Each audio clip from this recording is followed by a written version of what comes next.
Assalamualaikum warahmatullahi wabarakatuh. Waalaikumsalam warahmatullahi wabarakatuh. Gimana kabarnya, sehat? Alhamdulillah, luar biasa. Allahu Akbar. Sukses. Oke. Kita ketemu lagi ya sama Ibu untuk apa? Untuk apa ini? Untuk belajar. Ya, belajar apa hari ini? Ya, betul. Menemukan pesan dalam puisi. Tapi sebelum kita mulai, mari kita cek kanan kiri kalian apakah sudah bersih kelasnya, sudah nyaman buat kalian belajar? Bukunya sudah disiapkan, alat tulisnya? Sudah semua? Betul? Oke. Kalau sudah, sekarang kita lanjut ke materi. Menemukan pesan dalam puisi. Pernah nggak sih kalian tuh baca puisi, terus kalian ada perasaan-perasaan yang beda? Pernah? Rasanya apa? Tergantung puisinya. Kalau misalkan puisinya sedih, kalau misalkan puisinya tentang perjuangan, kira-kira perasaan kalian gimana? Sedih, terus apa? Terharu. Tersanjung. Oke, ada tersanjung. Terus perasaan-perasaan kalian itu kira-kira kenapa? Karena apa? Karena membaca puisi. Nah, membaca puisi itu kalian kan rasanya ada sedih, senang, terharu. Terharu itu karena kesannya kah? Atau mungkin karena teksnya, karena judulnya, karena isinya, atau karena apanya? Isinya. Karena isinya. Isinya karena relate kah? Yang sering relate sama kalian apa? Cinta. Oh, itu kayak siapa yo? Gimana? Cinta apa, Dem? Enggak, oke. Ya, jadi itu ya, ada kaitannya dengan materi kita hari ini, yaitu menentukan pesan dalam puisi. Nah, kan tujuan pembelajarannya yaitu kalian dapat mengidentifikasi dan menentukan pesan-pesan dalam puisi, baik itu tulisan maupun tulisan. Tapi untuk pendengar ini khususnya kita belajar yang tulis ya. Jadi nanti ada teks, terus kalian mencoba menganalisisnya. Nah, manfaatnya itu supaya kalian ada motivasi, terus juga ada harapannya itu ada perbedaan tingkah laku, ada suatu hal yang bermakna di kalian gitu. Misalkan kayak tadi tentang perjuangan, kalian itu jadi terharu, terus kalian jadi terpicu buat semangat belajar, untuk ilmu, gak males-malesan, nah gitu. Kalau selesai olahraga puisi lagi, ya nanti mau ya. Nah itu sejalan dengan tema kita ya, menemukan pesan dalam puisi. Oke, pesan. Apa sih yang kalian kita tentang pesan, Cung? Apa? Yo, ada kayak kayak gitu ya, kayak ngacu kayak enggak. Tapi enggak, sedikit ngacu lah ya. Apa yang kamu tadi tentang pesan? Apa dia? Apa? Pesan itu gimana? Pesan, nasihat. Terus apa lagi? Apa ya? Amanat, betul. Pernah nggak kalian dapat pesan, dapat amanat, dan pernah nggak? Dari siapa? Dari orang tua. Kalau dari orang tua seringnya apa? Jangan main HP, apa lagi? Jangan males, pulang sekolah langsung pulang. Siapa yang sering main? Betul. Oke, kalau mau main pulang dulu ya. Oke. Nih, pesan. Karena puisi itu umumnya mengandung pesan. Jadi seorang penulis atau penyair itu enggak semerta-merta atau ya udahlah aku buat puisi buat mengungkapkan isi perasaan untuk atau ada sebuah kisah gitu. Tapi adanya pesan-pesan yang ingin disampaikan. Gitu. Jadi ada harapan buat pembaca itu tahu isinya tentang apa. Nah, seringnya itu dari kisah pribadi maupun dari kisah Pak, lihat nggak bisa ya? Berhenti ya? Udah, jelas? Oke. Dari mana? Selain dari pengalaman pribadi, dari mana lagi? Dari kisah orang lain gitu. Jadi, misalkan nih, ibu mau buat puisi tentang perjalanan ibu bisa ngajar kalian. Nah, itu dibuat, tapi kalian bisa juga terinspirasi dari cerita ibu, dari tema yang dibangkat. Kalau misalnya perjalanan ibu dan bisa ngajar kalian mungkin bisa nih temanya tentang perjalanan kalian saat kalian mau masuk SMA. Pasti kan kalian dulu juga ada UN, nggak? Adanya apa? Nilai apa itu? Yang itu kan pastinya juga ada mini sekolah, terus ada rasa deg-degan, terus overthinking, kira-kira kalau nggak bisa lima tuh gimana ya kan? Nah itu juga bisa dikisahkan. Kan tadi puisi bentuknya outputnya dari tulisan, itu dari dari kata-kata kata-kata kalian namanya itu dalam bentuk kata-kata. Kalau misalkan langsung kan bisa kalian langsung ekspresi. Kalau misalkan ibu marah sama kalian, juga ibu nunjukin ekspresi marah. Kalau senang ibu senang ketawa. Kan kalau puisi berarti kan ibu perlu mengekspresikan dalam bentuk kata-kata. Nah, buat menarik lagi, buat pembaca itu bisa menarik pesan, membaca itu sampai dengan majas. Kita kemarin udah belajar tentang majas. Yuk, apa itu majas? Ya,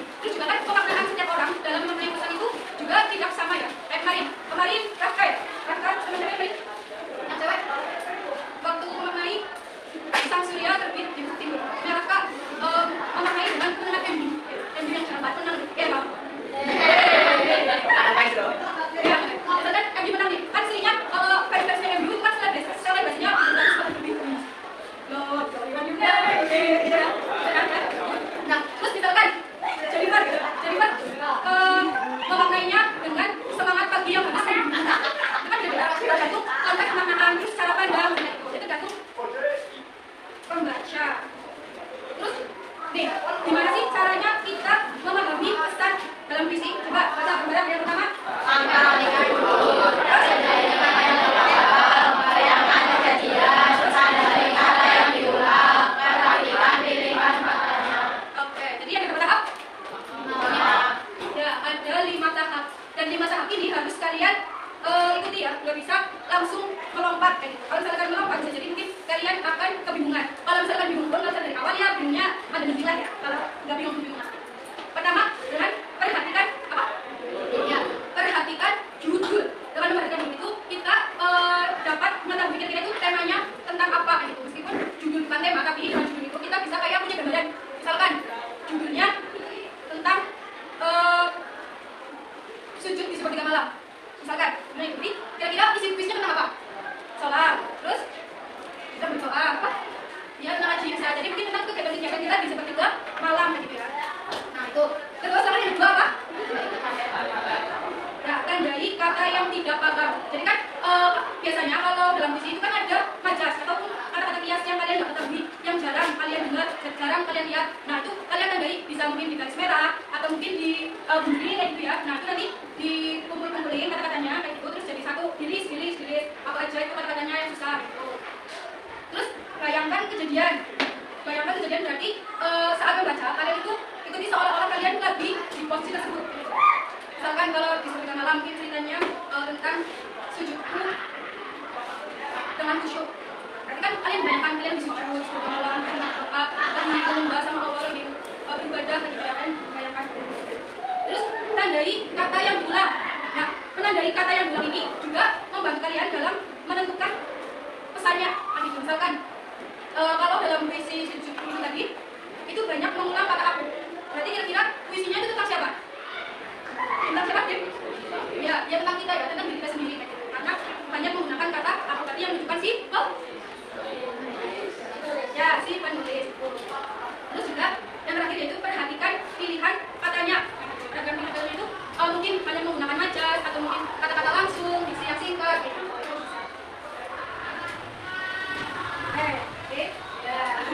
Cukup kan nih?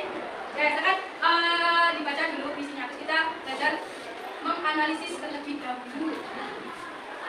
Coba dia baca deh. Coba dia baca deh. Coba puisinya nih. Yang keras, yang mau dengar nggak? Betul, aku beneran.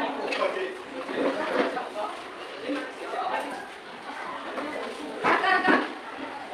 Kenapa mau? Siapa? Kalau aku sering dengar kelas kalau coba dia lain, melihat bakat-bakat lain dari kelas 8B lain kelas. Enggak. Siapa dulu yang berani? Cum. Jadi, nggak mau Camilo. Tuh. Cam, baca. Ini Cam, baca dari belakang.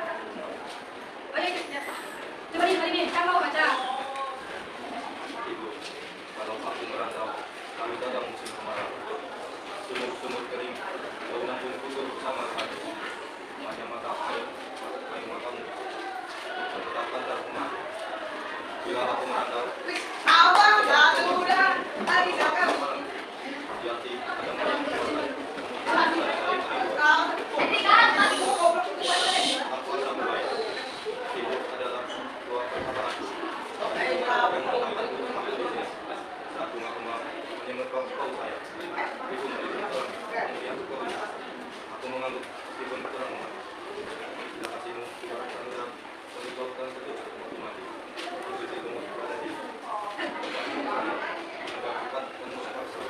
Bertahan-tahan. Biar dan mengontrol semua orang. Pada waktu itu kemudian terus dan semua.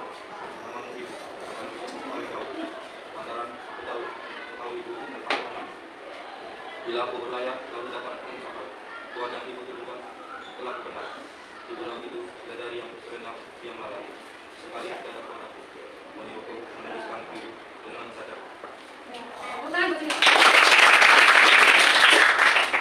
Sudah semuanya? Kalau sudah coba nih kita belajar ini analisis sama-sama. Pertama dari judulnya tentang apa? Ibu. Ya, ibu. Kalau tentang ibu berarti kira-kira pesannya tentang apa? Kalau tentang ibu berarti kira-kira tentang apa? Gambarannya?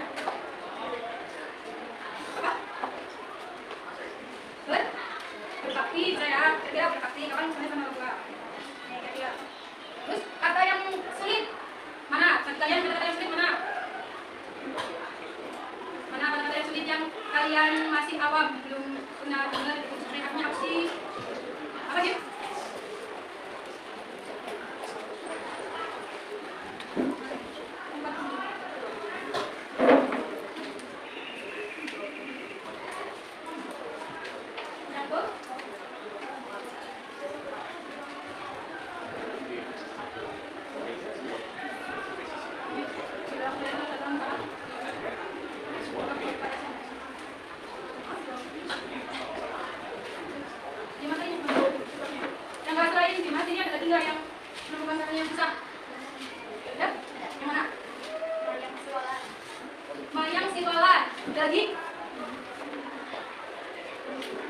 Lagi nggak sekali mayang siwalan?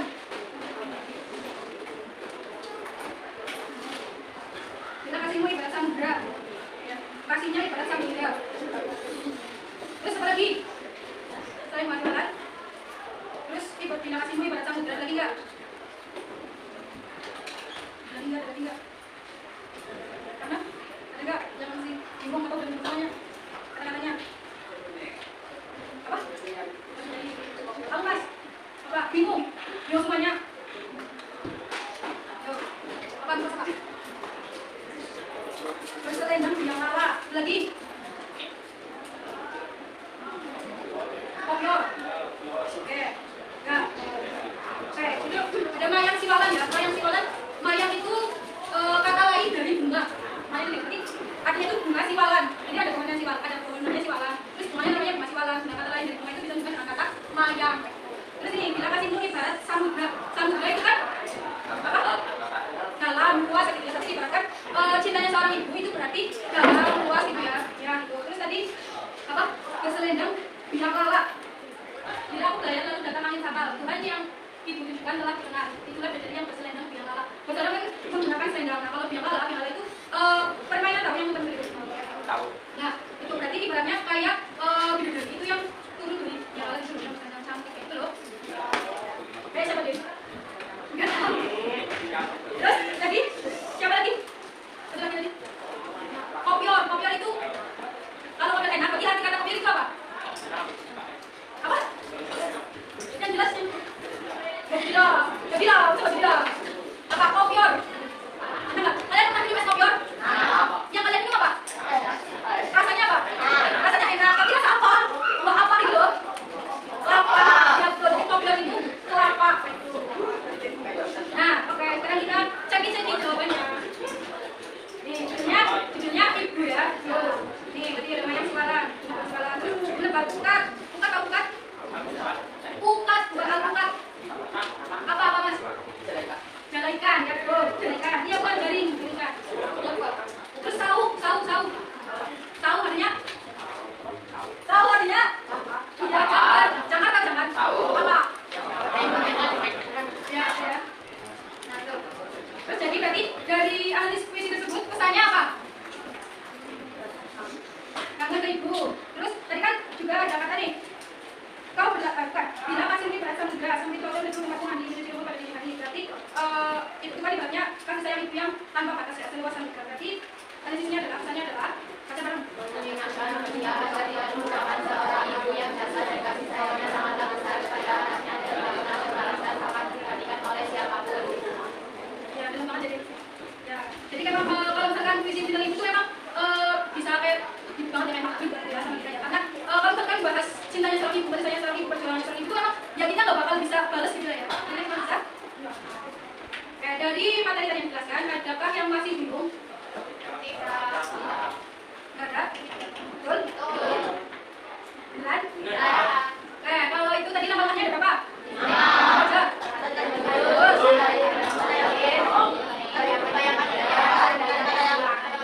Terus? Perhatikan pilihan katanya. Nah, itu berarti langkah-langkah. Terus kalau tidak kalian dapat itu, analisis kira-kira pesannya tentang apa sebenarnya dari kata-kata tadi maknanya. Oke, kalau sudah silakan berkelompok ya. Silakan kalian berkelompok. 5 anggota, 6 kelompok. Ya silakan. 6 kelompok.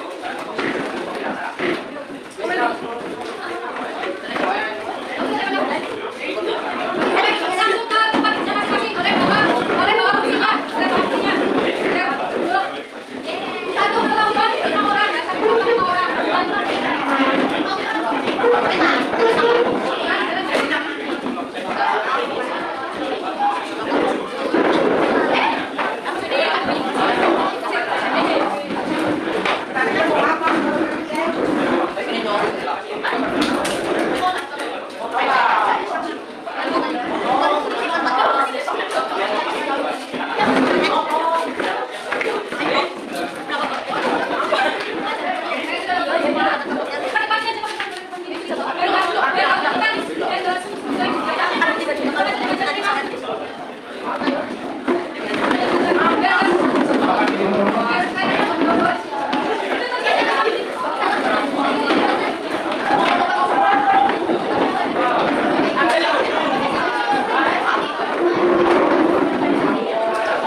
memberi nilai gitu. Nah nanti kalau udah masing-masing kelompok itu menyampaikan masukan dari kelompoknya gitu. Jadi nanti yang putar itu dari ngetes buat dikasih ke kelompok itu. Jadi nanti dinilai masing-masing nilainya dari teman-teman ya. Paham?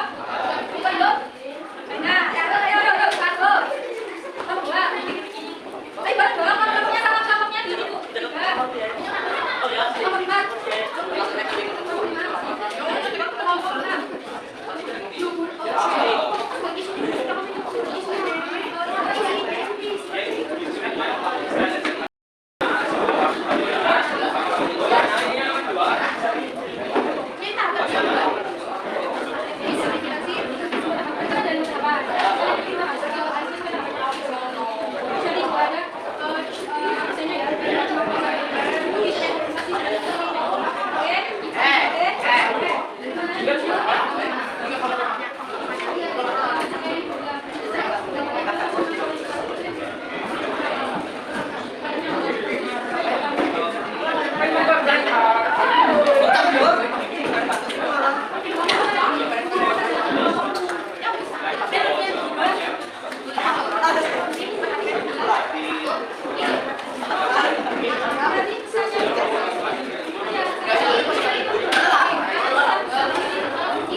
Jadi kalian juga bisa lebih memahaminya itu dari per barisnya. Terus disimpulkan. Apakah ada pertanyaan lagi? Ya. Yang lain, Rafka ada pertanyaan? Tidak. Sebelahnya Camilo ada pertanyaan? Nggak ada. Oke. Kamu nggak ada? Nggak ada. Oke. Kalau sudah tidak ada pertanyaan, Ibu cukupkan untuk pertemuan hari ini. Terima kasih atas kesempatannya. Wassalamualaikum warahmatullahi wabarakatuh. Waalaikumsalam.